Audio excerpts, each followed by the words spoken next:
It all started when my younger sister Mia began acting strangely.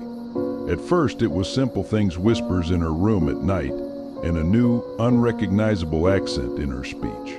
Our parents assumed it was just a phase, but it escalated.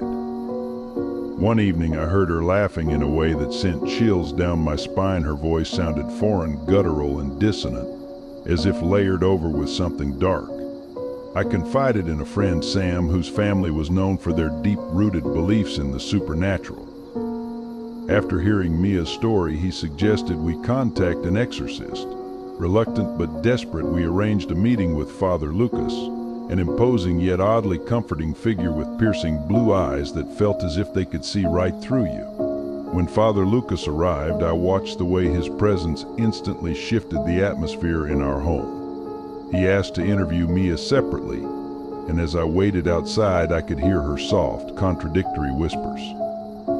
After what felt like an eternity, he emerged, his face pale. "We need to act quickly," he said gravely, explaining that the entity seemed to thrive on fear, feeding off her vulnerabilities.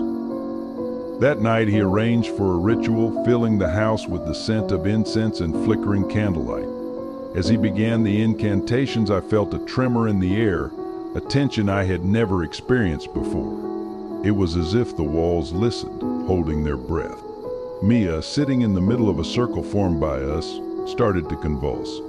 Her laughter twisted into a shriek, an unearthly sound that made my blood run cold. Father Lucas remained resolute, pressing on with the prayers, while I held Mia's hand, desperately trying to offer comfort.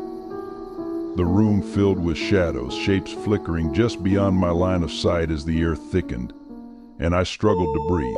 I felt an icy grip around my heart, a sense of dread that seeped into my bones.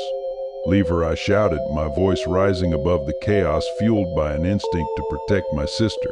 Suddenly, the lights flickered, then went out, plunging us into darkness. In that moment, I saw an apparition, a fleeting shadow with hollow eyes staring directly at me. Overwhelmed, I gasped for air, but Father Lucas shouted louder, his voice cutting through the cacophony, invoking a final prayer that reverberated against the walls. Every corner of the room felt electrified then, silence.